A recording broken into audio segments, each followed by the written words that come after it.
देश दुनिया की सारी बड़ी खबरें के सामने मौजूद दोस्तों, चलेंगे सबसे पहले सबसे बड़ी घटना को बताएंगे, जहां पर राम मंदिर के चंदा चोरी के मामले को लेकर इतने दिनों से उठ रहे सवालों के बाद अब जाकर संघ के द्वारा आधिकारिक तौर पर बयान दिया गया है दोस्तों। लेकिन संघ ने जो बयान दिया है दोस्तों, उस पर कांग्रेस पार्टी ने भारतीय जनता पार्टी पर निशाना साधा और संघ पर निशाना साधते हुए आरएसएस को भेड़ की खाल में भेड़िया बता दिया दोस्तों, और संघ को भेड़िया बताया। कांग्रेस ने तो भड़के बीजेपी वाले और लग गई मिर्ची तो उल्टी सीधी बातें बोलने लगे दोस्तों। बताएंगे डिटेल में क्या है पूरी अपडेट, क्यों कांग्रेस पार्टी ने भेड़िया बता दिया संघ को दोस्तों, और भाजपा के हिंदुत्व को सामने से चुनौती दी गई है दोस्तों। बताएंगे कौन सी पार्टी उभरी है जो राम रक्षा आंदोलन शुरुआत करने जा रही है और बीजेपी आरएसएस को फिर से एक्सपोज करेगी दोस्तों। इसी के साथ में कर्नाटका के मुख्यमंत्री डीके शिव कुमार ने कांग्रेस पार्टी के अध्यक्ष मल्लिकार्जुन खड़गे से मुलाकात की है। बताएंगे इसके पीछे क्या है बड़ा कारण दोस्तों, साथ साथ चलेंगे और भी बड़ी अपडेट की तरफ दोस्तों, जहां पर पंजाब में एक दो नहीं बल्कि 26 लाख लोगों के आवेदन खारिज कर दिए गए हैं दोस्तों, और एक एक करके चलेंगे सभी बड़ी अपडेट। लेकिन उससे पहले अगर आप भी मानते हैं कि हिंदुओं की बात करने का दावा करने वाला संघ चुप्पी साध कर बैठा हुआ है, इसीलिए लोगों की नाराजगी इतनी ज्यादा देखने को मिल रही है दोस्तों, अगर आप भी मानते हैं कि सबके सब हो गए हैं एक्सपोज, तो इस वीडियो को लाइक करके लाल बटन दबाकर चैनल को सब्सक्राइब करके बेल आइकन दबाकर कमेंट बॉक्स में अपनी राय जरूर लिखकर बताएगा। चलते हैं सबसे पहले सबसे बड़ी ब्रेकिंग न्यूज अपडेट की तरफ दोस्तों, जहां पर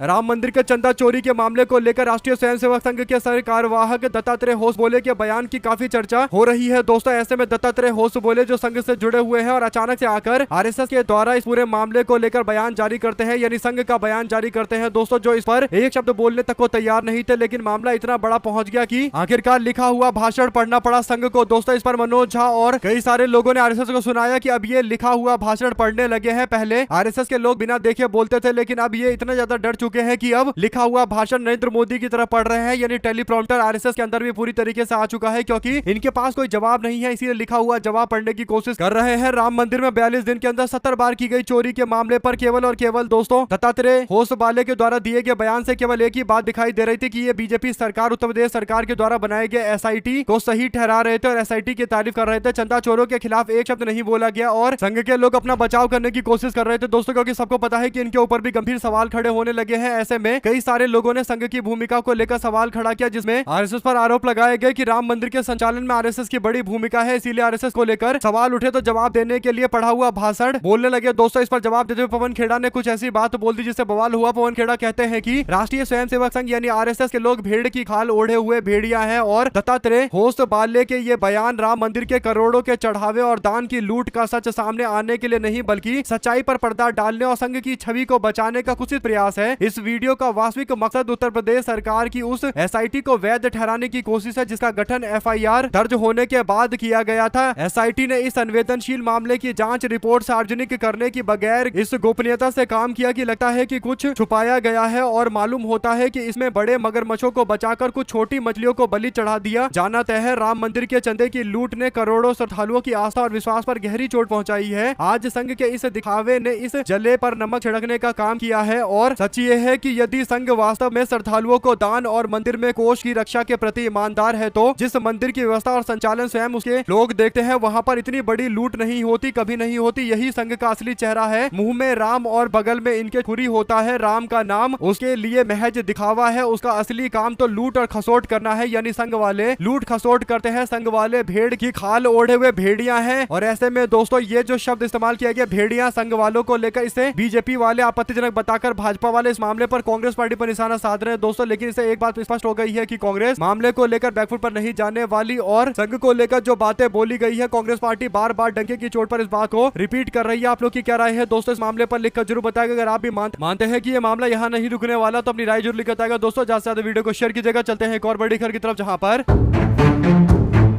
भारतीय जनता पार्टी के हिंदुत्व को चुनौती देने के लिए, यानी जो शिवसेना यूबीटी हिंदुत्व के लिए जानी जाती थी दोस्तों, भारतीय जनता पार्टी के हिंदुत्व के कारण यानी बीजेपी ने दावा किया कि वो सबसे बड़ी हिंदू पार्टी है, हिंदुत्ववादी पार्टी है, और इसके बाद बीजेपी को अच्छा खासा समर्थन मिला दोस्तों। लेकिन अब महाराष्ट्र के अंदर शिवसेना यूबीटी ने बार बार बीजेपी के हिंदुत्व को फर्जी हिंदुत्व बताया दोस्तों। आम जनता के बीच में गए, लेकिन पहले तो आम जनता ने नहीं सुना, लेकिन अब राम मंदिर के मुद्दे के बाद इस मामले को और ज्यादा आगे बढ़ाया जा रहा है। पिछले कुछ वर्षों से हिंदुत्व की राजनीति पर अपने आप को कमजोर कर चुकी शिवसेना यूबीटी यूबीटी ने फैसला लिया है कि वो राम रक्षा आंदोलन की शुरुआत करेंगे और शिवसेना यूबीटी का एक बार फिर से पुनर्जीवन करवाया जाएगा। ऐसे में संवाददाताओं से बात करते हुए उद्धव ठाकरे ने राम मंदिर में चढ़ावा चोरी के बहाने भारतीय जनता पार्टी पर निशाना साधते हुए पूरे जुलाई महीने के अंदर राम रक्षा आंदोलन की शुरुआत महाराष्ट्र में करने का ऐलान किया है। दोस्तों जुलाई में यह आंदोलन पूरे प्रदेश भर के अंदर देखने को मिलेगा। आप लोग की इस पर पूरे मामले पर क्या राय है दोस्तों लिखकर जरूर बताएगा। अगर आप भी मानते हैं कि बीजेपी को उसके असली एजेंडे पर घेरने की कोशिश अगर कोई पार्टी कर सकती है तो वो शिवसेना यूबीटी कर सकती है, और शिवसेना यूबीटी को बीजेपी का हिंदुत्व और असली हिंदुत्व में क्या अंतर है ये खुलकर बताना चाहिए, जो कई बार बताते भी और कहते हैं कि हमारा काम हिंदू समाज के उत्थान का काम करना है, ना कि चंदा चोरी करके हिंदू समाज को कमजोर करने का। और इस तरीके के कई मामलों को उठाकर कहीं ना कहीं असली हिंदुत्व और नकली हिंदुत्व की बहस देश के अंदर छेड़ दी गई है। दोस्तों अगर आप भी मानते हैं कि शिवसेना यूबीटी या शिवसेना जो हमेशा से हिंदुत्व की प्रखर राजनीति करती आई है, अगर वो अपने एजेंडे पर वापस लौटे और बीजेपी और शिवसेना के हिंदुत्व में क्या अंतर है ये खुलकर जनता को बताए। दोस्तों इसके बाद एक बड़ी संख्या में बड़ी आबादी जो बीजेपी को हिंदुत्व के नाम पर सपोर्ट करती है वो अपनी स्थिति को पलटेगी और इससे प्रदेश के अंदर भारतीय जनता पार्टी अपने सबसे मजबूत हार्डकोर वोटर से अलग होगी दोस्तों, जो एक तरीके से जल्द आने वाले दिनों के अंदर मजबूती से दिखाई देगा। आप लोग अपनी राय जरूर लिखकर बताएगा। साथ साथ चलते हैं एक और बड़ी खबर की तरफ, जहां पर लगभग 15 दिन हो गए कर्नाटका के मुख्यमंत्री बने हुए डीके शिव कुमार को। दोस्तों ऐसे में डीके शिव कुमार को कांग्रेस आला कमान ने बुलाया। कांग्रेस पार्टी के नेता मल्लिकार्जुन खड़गे से मुलाकात की इनकी तस्वीरें सामने आई है दोस्तों, जहां पर मल्लिकार्जुन खड़गे के साथ में गंभीर मामलों को लेकर चर्चा की गई है। ऐसे में एक चीज क्लियर है कि डीके शिव कुमार अपने पार्टी आला कमान के इशारों पर काम करते हैं दोस्तों, और सिद्धरमैया से भी मुलाकात करने के लिए गए। सिद्धरमैया के साथ में डिनर किया गया और इस दौरान डीके शिव कुमार के भाई डीके सुरेश भी मौजूद थे और राज्य की राजनीति को लेकर विस्तृत चर्चा की गई है। तो कांग्रेस पार्टी में पूरी तरीके से एकजुटता मजबूती देखने को मिल रही है दोस्तों, कहीं कोई आपस में विवाद नहीं है जिसे लेकर मीडिया में भ्रम पैदा करने की कोशिश की जा रही थी। आप लोग इस पर अपनी राय जरूर लिखकर बताएगा। साथ साथ चंपत राय को घेरो ये बयान कोई और नहीं दोस्तों विनय कटियार दे रहे हैं। विनय कटियार बीजेपी के उन नेताओं में से एक है दोस्तों, बल्कि सबसे बड़े नेताओं में से एक है जिन्होंने राम मंदिर आंदोलन में सबसे बड़ी सबसे प्रखर भूमिका निभाई थी। और आज विनय कटियार कह रहे हैं कि चंपत राय को घेरो, उनका कलुआ भी बहुत गड़बड़ है, यानी टिन्नू यादव की ओर निशाना साधते हुए जो चंपत राय का करीबी है उस पर भी निशाना साधते हुए कि वो भी काफी गड़बड़ किया हुआ है। ऐसे में दोस्तों चंपत राय पर मामला दर्ज करने से पुलिस के लोग हिचकिचा रहे थे, लेकिन एसआईटी की रिपोर्ट के बावजूद जिस पर एफआईआर नहीं हुई, वकीलों ने यानी अयोध्या के वकीलों ने एफआईआर करवा दी। उसके बाद अब विनय कटियार चंपत राय पर निशाना साध रहे हैं। तो ऐसा धीरे धीरे नजर आने लगा है कि चंपत राय के खिलाफ माहौल बनता जा रहा है दोस्तों, और चंपत राय क्योंकि संघ और वीएचपी के खाटी नेता है तो उन्हें बचाने की कोशिश भी बड़े स्तर पर की जा रही है। ऐसे में आप लोग इस पूरे मामले अपनी राय जरूर लिखकर बताएगा। और विनय कटियार जैसे कई सारे लोग धीरे धीरे करके सामने आ रहे हैं तो इससे आने वाले दिनों के अंदर चर्चाएं और तेज होगी दोस्तों। और बड़ी बात यह है कि मुरली मनोहर जोशी से इन्होंने मुलाकात भी की थी, तो हो सकता है कि मुरली मनोहर जोशी और विनय कटियार ने मुलाकात करके कुछ डिसाइड किया हो, कुछ निर्णय लिया हो। और उसके बाद अब क्योंकि ये पुराने राम मंदिर आंदोलन से जुड़े हुए लोग हैं जिनका चेहरा ही राम मंदिर आंदोलन के लिए जाना जाता है दोस्तों, तो ऐसे लोग अगर इस मामले पर बयान दे रहे हैं तो कहीं ना कहीं मैसेज दूर तक क्लियर कट है दोस्तों कि राम मंदिर का चंदा चोरी का मामला बीजेपी और संघ और वीएचपी के अंदर आपस में ही जबरदस्त तरीके का विवाद खड़ा कर रहा है। तो अपनी राय जरूर लेकर बताएगा। साथ साथ चलते हैं एक और बड़ी अपडेट जहां पर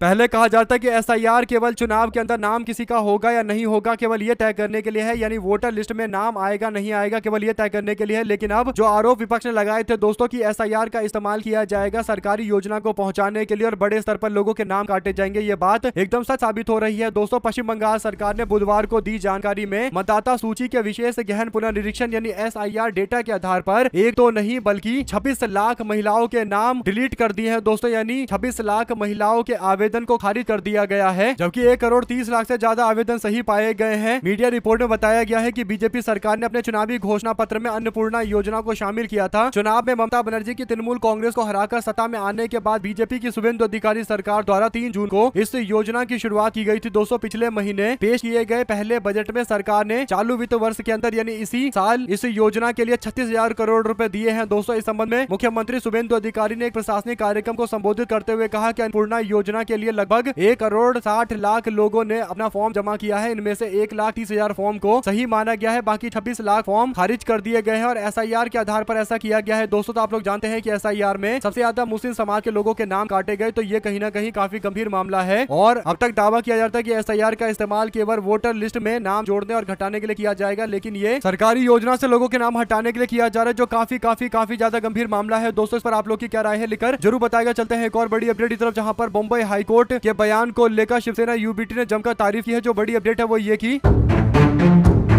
मुंबई हाईकोर्ट के द्वारा मुंबई पुलिस की तड़ी पार कार्रवाई और महाराष्ट्र की मौजूदा दल बदल की राजनीति को लेकर की गई थी की टिप्पणी को लेकर हाईकोर्ट के जस्टिस माधव जामतार द्वारा सरकार की तथाकथित वॉशिंग मशीन यानी निशाना साधते हुए बीजेपी की वॉशिंग मशीन और हॉर्स ट्रेडिंग यानी विधायकों के खरीद फरोख्त को लेकर कटाक्ष करते हुए जो बात कही उस पर शिवसेना यूबीटी ने खुलकर अदालत का समर्थन किया। दोस्तों हाल ही में 6 लोकसभा के सांसदों ने शिवसेना यूबीटी के सांसदों ने पलटी मारी थी। इस मामले को लेकर भी कोर्ट ने इशारों में भाजपा पर निशाना साध दिया दोस्तों। और हाईकोर्ट के जज के द्वारा देश के अंदर और खासकर महाराष्ट्र के अंदर चल रहे वॉशिंग मशीन को लेकर जो बोला गया था कि परसों ही एक एक्सीडेंट में 10 साल के बच्चे की मौत हमारे राज्य के अंदर हो जाती है, लेकिन राज्य की विधानसभा इस बात का चर्चा कर रही है कि पीठासीन अधिकारी का चुनाव कैसे हो रहा है, कौन किस पार्टी से कहां भाग रहा है, क्या चल रहा है। आप यानी याचिकाकर्ता अभी क्यों नहीं अपनी राजनीतिक पार्टी बना लेते हैं। वैसे भी महाराष्ट्र के अंदर बड़े पैमाने पर तो हॉर्स ट्रेडिंग चल रही है यानी विधायकों और सांसदों की खरीद फरोख्त चल रही है। आपके खिलाफ कुछ एफआईआर दर्ज है, पाले बदले जा रहे हैं। वैसे भी पूरे महाराष्ट्र के अंदर ये हाल देखने को मिल रहा है। पाला बदलने के बारे में आप लोग भी सोचिए, वहाँ एक वॉशिंग मशीन है जिसमें सारे दाग धुल जाते हैं। और जैसा आप जब ये सारी बातें बोल रहे थे दोस्तों सबको समझ में आ रहा था किसके लिए बोल रहे थे, लेकिन इस मामले पर बीजेपी वालों ने चुप्पी साधी हुई है दोस्तों, क्योंकि कोर्ट के जज ने देश के हालात के बारे में बताया है कि कैसे वॉशिंग मशीन का इस्तेमाल चल रहा है और विधायकों और सांसदों की खरीद फरोख्त चल रही है। साथ साथ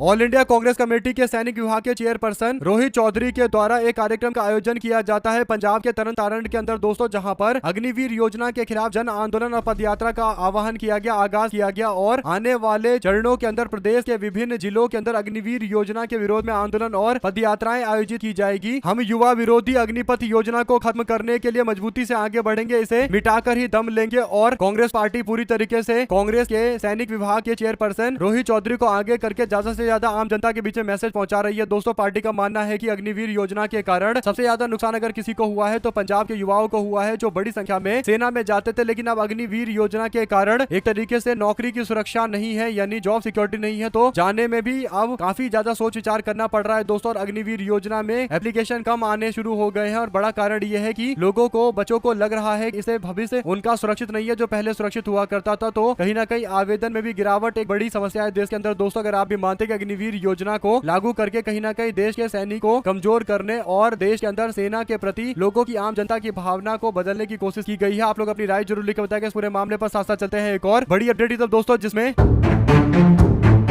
टीएमसी के सांसद महुआ मोइत्रा सीजेपी यानी कॉकरोच जनता पार्टी के समर्थन में जंतर मंतर पर पहुंच गई। उन्होंने कहा कि इन बेशर्म लोगों के सिर पर सत्ता का नशा चढ़ गया है, आसपास क्या हो रहा है वो इन लोगों को दिखाई नहीं दे रहा। एक दिन पहले महुआ मोइत्रा को पश्चिम बंगाल के अंदर परेशान किया गया था दोस्तों। उनके आवास पर यानी जहां पर वो मौजूद थी रेस्टोरेंट में, वहां पर ऊपर अंडे फेंके गए थे और विरोध में नारे लगाए गए थे, पत्थरबाजी भी की गई थी और पुलिस प्रशासन का तंत्र पूरी तरीके से फ्लॉप नजर आया था दोस्तों। और इन्हीं बातों का जिक्र करते हुए कॉकरोच जनता पार्टी के विरोध में महुआ मोइत्रा पहुंची है और कांग्रेस जनता पार्टी के आंदोलन का पुरजोर तरीके से समर्थन किया गया है। साथ साथ चलते हैं एक और बड़ी खबर की तरफ, जिसमें एक दो नहीं बल्कि 23 विपक्षी पार्टियों ने और एक निर्दलीय सांसद ने चीफ जस्टिस ऑफ इंडिया को पत्र लिखा है दोस्तों। पत्र में एसआईआर की प्रक्रिया और चुनाव आयोग की भूमिका को लेकर सवाल खड़ा करते हुए कहा गया कि जब देश के अंदर संस्थानें पूरी तरीके से बर्बाद हो रही है और लोकतांत्रिक संस्थानें पूरी तरीके से अच्छे से काम नहीं कर पा रही, तो केवल एक ही संस्थान है जिसे हमारी सबसे ज्यादा उम्मीद होती है और वो है देश की न्यायपालिका। न्यायपालिका पर हमको सबसे ज्यादा भरोसा, हम चाहते हैं कि न्यायपालिका बड़े मामलों पर दस्तखत दे और ये सुनिश्चित करे कि संस्थानों की आजादी बनी रहे और भारत के अंदर लोकतंत्र मजबूत रहे, क्योंकि लोकतंत्र लगातार कमजोर किया जा रहा है। और इसके पीछे बड़ा कारण यह है कि संस्थानें पूरी तरीके से सरकारी तंत्र के इर्द गिर्द रह गई है और सरकारी तंत्र के हिसाब से चल रही है। साथ ही साथ दोस्तों जो सिग्नेचर किए गए हैं उसमें डी राजा भी नजर आ रहे हैं, डीएमके के नेता, और जॉन बिटास सीपीआई के सांसद भी दिखाई दे रहे हैं दोस्तों। इसी के साथ में आम आदमी पार्टी के नेता संजय सिंह ने भी साइन किया हुआ है, सरफराज अहमद झारखंड मुक्ति मोर्चा उनके भी सिग्नेचर है, दीपांकर भट्टाचार्य के भी, और सैयद सदीक अली साहिब उनका भी सिग्नेचर हो रखा है। तो ऐसे सब नेताओं के सिग्नेचर है दोस्तों। इससे पता चल रहा है कि इंडिया गठबंधन इस मामले को लेकर तो पूरी तरीके से एकजुट है दोस्तों, और असली मुद्दों पर इंडिया गठबंधन आगे भी एकजुट रहेगा। जो कुछ पार्टियां इधर से उधर बयान देती हैं वो भी बयान केवल अपने स्वार्थों के कारण देती है, वरना जो असली मुद्दे हैं उस पर सबके सब पूरी तरीके से एकजुट है। साथ साथ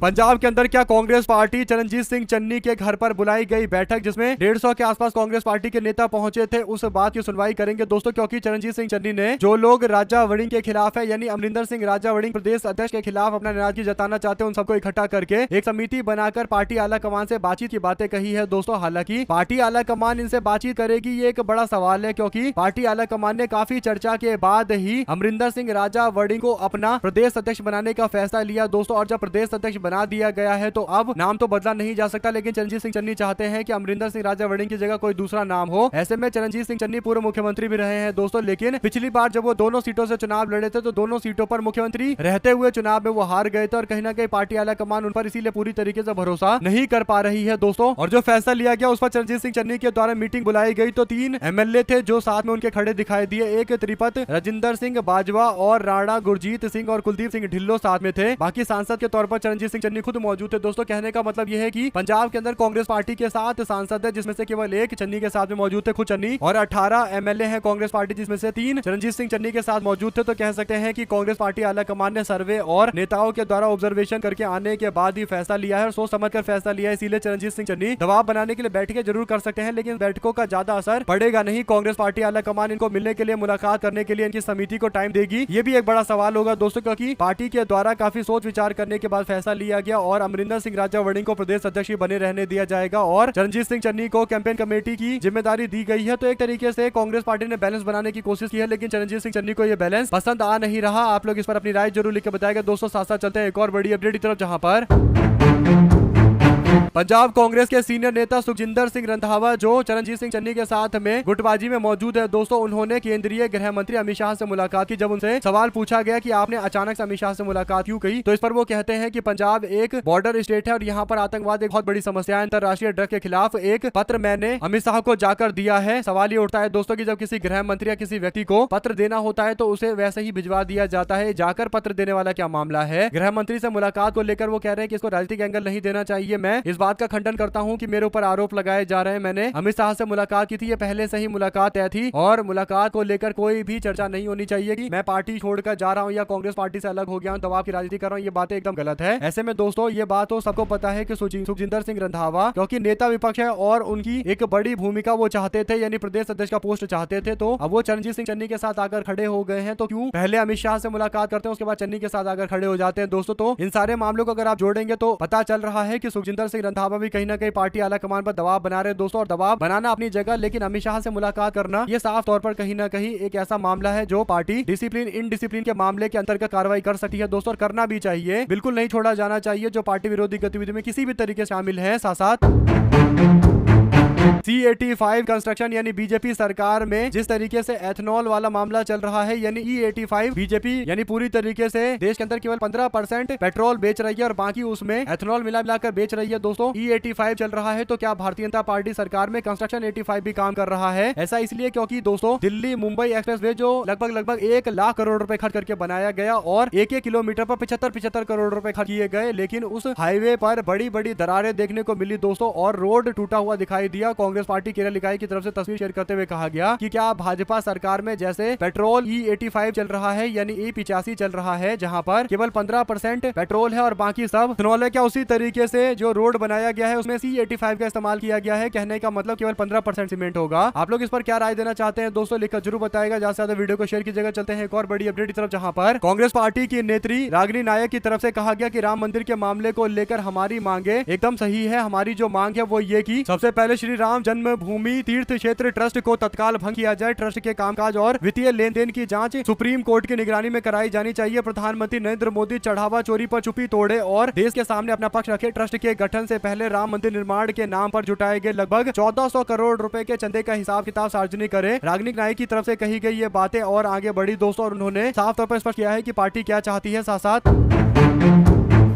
उत्तराखंड के अंदर कांग्रेस पार्टी के अध्यक्ष गणेश गोदियाल ने गंगोली हाट में परिवर्तन संकल्प सम्मेलन को संबोधित किया दोस्तों और भारी संख्या में उनको कार्यकर्ताओं का समर्थन मिला। पार्टी में एक नया जोश देखने को मिल रहा है क्योंकि संगठन का विस्तार का अभियान बड़ी तेजी से आगे बढ़ रहा है। कांग्रेस पार्टी उत्तराखंड में पार्टी गुटबाजी को खत्म करके जीत सुनिश्चित करना चाहती है दोस्तों। ऐसे में पार्टी ने संगठन का विस्तार कर दिया है। उत्तराखंड के अंदर स्थिति एकदम कंट्रोल में है। कांग्रेस पार्टी पूरी तरीके से गुटबाजी से दूर एकजुट होकर काम कर रही है, लेकिन पंजाब के लिए कांग्रेस पार्टी को अतिरिक्त मेहनत करनी पड़ेगी दोस्तों। साथ ही साथ बंगाल के अंदर आप लोगों को याद होगा कि भारतीय जनता पार्टी केवल एक बड़ा मुद्दा जो जिसके इर्द गिर्द चुनाव लड़ रही थी दोस्तों, वो आरजीकर मेडिकल कॉलेज कांड का मामला था। ऐसे में आरजीकर मेडिकल कॉलेज की पीड़ित निर्भया की मां चुनाव लड़ रही थी, उनको चुनाव में बीजेपी ने टिकट दिया और उन्होंने ममता बनर्जी को लेकर काफी सारी बातें बोली दोस्तों। इसके बाद ममता बनर्जी को हार का सामना करना पड़ा और अब जो बड़ी अपडेट सामने आ रही है वो ये कि लगभग 7 दिनों के अंदर न्याय देने की बातें उन्होंने की थी दोस्तों, लेकिन 2 महीने बीत गए, अभी तक न्याय नहीं हुआ। और यही हकीकत है, भारतीय जनता पार्टी सरकार में महिलाओं को न्याय दिलाने के नाम पर आम जनता से वोट जरूर ले लेते हैं दोस्तों, लेकिन न्याय अभी तक नहीं हुआ और बीजेपी वाले इस मामले पर कन्नी काटने की कोशिश कर रहे हैं। आप लोग क्या कुछ कहना चाहते हैं पूरे मामले, अपनी राय जरूर लिखकर बताएगा। साथ साथ दोस्तों उत्तर प्रदेश में कांग्रेस पार्टी सक्रिय होती हुई नजर आ रही है। पूर्व विधायक राजेंद्र पाल गौतम उत्तर प्रदेश के प्रभारी बनाए गए हैं। अलग अलग जिलों का दौरा भी उनका शुरू हो चुका है। इसी दौरान वो जौनपुर में मौजूद थे दोस्तों, जहां पर जौनपुर के पूर्व विधायक नदीम जावेद ने प्रभारी का जोरदार तरीके स्वागत किया। नदीम जावेद लगातार जौनपुर में सक्रिय नजर आ रहे हैं। हालांकि कांग्रेस पार्टी आला कमान ने जब भी उनको किसी राज्य की जिम्मेदारी दी, उन्होंने पूरी ताकत के साथ में काम किया और इसीलिए पहले पार्टी के दफ्तर पहुंचते और अगले ही दिन जौनपुर के दौरे पर निकल जाते हैं। यानी हर जिले का दौरा वो करेंगे और उनको ये सारे दौरे 30 दिनों के अंदर पूरे करने पड़ेंगे दोस्तों। एक एक दिन में 2-2 3-3 जिले कवर करने पड़ेंगे और इसका सीधा मतलब यह है कि उत्तर प्रदेश चुनाव को लेकर प्रभारी पूरे काम पर एकजुट हो गए हैं। आप लोग इस पर अपनी राय जरूर लिखकर बताएगा। साथ साथ दोस्तों